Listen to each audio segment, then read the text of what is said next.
বৈষম্য বিরোধী আন্দোলনে পুলিশের যে ভূমিকা আমরা দেখেছি তা কেবল প্রশ্নবিদ্ধই নয়, বরং ন্যাক্কারজনক। আন্দোলনে সম্পৃক্ত শিক্ষার্থী এবং তাদের অভিভাবকের কাছে পুলিশের অবস্থান কোথায় ঠেকেছে তা বলতে অধিক গবেষণার প্রয়োজন নেই। কেবল শিক্ষার্থী নয়, বরং জনগণের কাছে পুলিশ এবং প্রতিপক্ষ হিসেবে বিবেচিত হচ্ছে। এই অঞ্চলে ব্রিটিশ আমল থেকে পাকিস্তান হয়ে বর্তমান বাংলাদেশে পুলিশ বহন করে চলেছে একই ভাবমূর্তি। মির্জা নুরুল হুদা আইয়ুব খানের পতনের পর বাংলা গভর্নর হিসেবে নিয়োগ পেয়েছেন। ঢাকা বিশ্ববিদ্যালয়ের অর্থনীতি বিভাগ থেকে অনার্স পাশ করে যিনি সরকারি চাকরি প্রস্তুতি নিচ্ছিলেন, তখন তার মা তাকে বলেছিলেন, বাবা, জীবনে আর যাই হও মেনে নিব, কিন্তু পুলিশ হবে না। তিনি চাইলে তখন IPS Indian police service officer হিসেবে জয়েন করতে পারতেন, কিন্তু তার মায়ের এই নির্দেশ ভঙ্গ করেননি।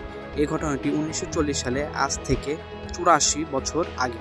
এই 84 বছরে পুলিশের প্রতি গণমানুষের ধারণাটা কি পাল্টেছে? চলুন চলে যায় 52 ভাষা আন্দোলনে। পুলিশের প্রতি গণমানুষের এমন ধারণা পাল্টানোর কোনো কারণই ঘটেনি, বরং বেড়েছে। ব্রিটিশ কলোনি থেকে মুক্ত হয়ে পাকিস্তান আমলে মানুষ যখন আজাদির স্বপ্ন নিয়ে জীবনযাত্রা শুরু করেছেন, তখন 52 সালের 21শে ফেব্রুয়ারি ছাত্রদের উপরে গুলি চালিয়েছেন পুলিশ। 69-এর গণ অভ্যুত্থান সকলে তো মনেই আছে। শহীদ আসাদ এবং 90-এর গণ অভ্যুত্থানের নায়ক শহীদ নূর বিভিন্ন গণতান্ত্রিক অধিকার আদায়ের আন্দোলনে পুলিশের গুলিতে নিহত হওয়ার ঘটনা এমন প্রায় স্বাভাবিক বিষয়ে পরিণত হয়েছে। কিন্তু পুলিশ তো তার উচ্চতর কর্মকর্তা ছাড়া গুলি করে না, তাহলে তাদের দোষ কোথায়? ব্যাপার হলো, নিরস্ত্র মানুষের উপর গুলি করার কারণে কেবল পুলিশকে ঘৃণা করা হয়।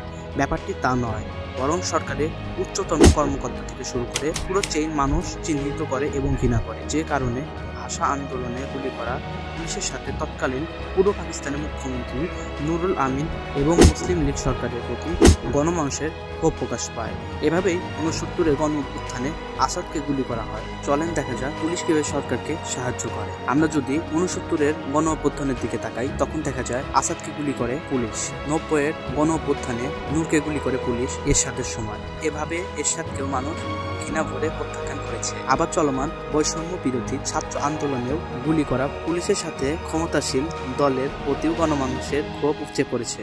ফলে প্রতিক্রিয়া গণমানুষের ঘৃণায় ভাগিদার কেবল পুলিশ একাই নয়, বরং সরকারও হচ্ছে। এবং পুলিশকে কেবল গুলির কারণে মানুষ অপছন্দ করে তাও নয়, বরং বছর জুড়ে গণমানুষের বিভিন্ন হয়রানির সাথে তারা জড়িত থাকে। বিধায় অন্যান্য পেশার চেয়ে পুলিশের প্রতি ক্ষোভটা একটু বেশি। রাজনৈতিক কারণ ছাড়াও টাকার বিনিময়ে জেল থেকে মুক্তি দেওয়া, অভিযোগ থেকে মুক্তি দেওয়া এবং চার্জশিট থেকে নাম প্রত্যাহার করা নানাবিধি সমস্যা সমাধান করে থাকে এই পুলিশ স্টাফ। টাকার বিনিময়ে নিমিষে সমাধান করে দিতে পারে। এই বিষয়ে বোধহয় পুলিশের জড়িয়েই নেই। প্রবাসী এবং সরকারি চাকরি যারা করেন এর ভুক্তভোগী অবশ্যই তারা হয়েছেন। পাসপোর্ট এবং সরকারি চাকরির ক্ষেত্রে পুলিশ ভেরিফিকেশনের দায়িত্বরত পুলিশকে টাকা না দিলে যে পরিমাণ হয়রানির শিকার হতে হয় তা ভুক্তভোগী ছাড়া আর কারো পক্ষে বোঝা সম্ভব নয়। ঘুষের ক্ষেত্রে পুলিশের দুর্নাম রাতারাতি হয়নি। একটা দীর্ঘ সময় নিয়ে আমাদের সমাজ ও প্রশাসনের এই আলাপ প্রতিষ্ঠিত হয়েছে এবং এটি নিছক গুজব কিংবা অপপ্রচার নয়। সাবেক আইজিপি বেনজির আহমেদের কীর্তিকলাপ এখনো বেশ তাজা খবর। স্বভাবতই মানুষ ধারণা করে একজন পুলিশ প্রধান যখন এমন লুটপাট করে তাহলে তার অধীনস্থরা না জানি কি করে। সদ্য ঘটিত স্বাধীন বাংলাদেশের সবচেয়ে বড় গণহত্যার মধ্যেও পুলিশের শরিক আমরা দেখেছি। অত্যাচারী এবং অত্যাচারিত পুলিশ দুইভাবে শরিক হয়েছে। বনশ্রীতে একটি নির্মাণাধীন ভবনে রডে ঝুলে থাকা প্রাণ বাঁচানোর প্রাণান্তকর চেষ্টারত একটি কিশোরকে লাগাতার কয়েক রাউন্ড গুলি করা পুলিশ যেমন দেখা গেছে, তেমনি পুলিশকে মেরে ঝুলিয়ে উল্লাসের দৃশ্য দেখা গেছে। প্রথম ঘটনা থেকে দ্বিতীয় ঘটনার হাকিকত বোঝা যাবে। সেই অসহায় অবস্থায় কয়েক রাউন্ড গুলিবদ্ধ কিশোরের কোনো আত্মীয় যদি পরবর্তী প্রতিশোধ পরায়ণ হয়ে পুলিশের উপর অনুরূপ হামলার চেষ্টা করে, তাহলে তার দায় কে নিবে? আচ্ছা চলেন আরেকটা বিষয়ে যাওয়া যাক। জাতীয় দৈনিক সূত্রে জানা যায়, পুলিশের সাবেক আইজিপি শহীদুল হক কর্তৃক চালু হওয়া কমপ্লেন সেলে 2017 সালের 13 নভেম্বর থেকে 20 জুলাই 2022 তারিখ পর্যন্ত 61,000 অভিযোগ এসেছে। এর 4 বছরের বিভিন্ন অভিযোগ সারা দেশে প্রায় 65,000 পুলিশ সদস্যের বিরুদ্ধে শাস্তিমূলক ব্যবস্থা নেওয়া হয়েছে। গড় মাসে 1,355 পুলিশের সদস্যের বিরুদ্ধে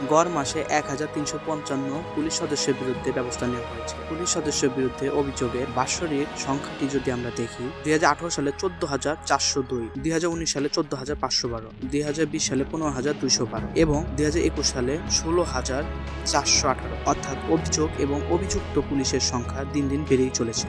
সকল অভিযোগ সত্য নয়, কিন্তু অর্ধেকও যদি সত্য হয় তাহলে ভাবেন কি ভয়াবহ ব্যাপার। প্রত্যেকটা সত্য ঘটনায় কোনো না কোনো সাধারণ মানুষ নিশ্চয়ই হয়রানির শিকার হয়েছে। বৈষম্য বিরোধী ছাত্র আন্দোলনে পুলিশের যে ভূমিকা ছিল তা দেখে আন্দোলনের সাথে যুক্ত কোনো ছাত্র কিংবা অভিভাবক কি পুলিশকে শ্রদ্ধা করবে? তারাই তো ভবিষ্যতে দেশের বিভিন্ন পদ অলঙ্কিত করবে। তাদের মাঝে কিশোর অবস্থায় পুলিশ সম্পর্কে এমন নেতিবাচক মনোভাব ঢুকিয়ে দেওয়া পরিণতি কি হতে পারে তা আমরা ইতিমধ্যে দেখেছি। শেখ হাসিনা পতনের পর পুলিশ তাদের 9 দফা দাবি ঘোষণা করে কর্মবিরতিতে গিয়েছিল। তারা নিজেরাই নিজেদের ঘৃণিত কর্মকাণ্ড নিয়ে স্বীকারোক্তি দিয়েছে। রাজনৈতিক কারণে সাধারণ মানুষের উপর জুলুম করতে রাজি নয়, তারা সংস্কার চায়। স্বরাষ্ট্র উপদেষ্টা ইতিমধ্যে পুলিশের লোগো এবং পোশাক পরিবর্তনের কথা বলেছেন। পুলিশ ছাড়া দেশ পরিচালনা করা সম্ভব নয়। আগের মতো লেজুর পিঠে পুলিশ দিয়েও আর দেশ পরিচালনা করা সম্ভব নয়। পুলিশকে সংস্কার করার মধ্য দিয়ে রাজনৈতিক লেজুর পিঠে থেকে মুক্ত করাই হবে আগামী দিনের চ্যালেঞ্জ।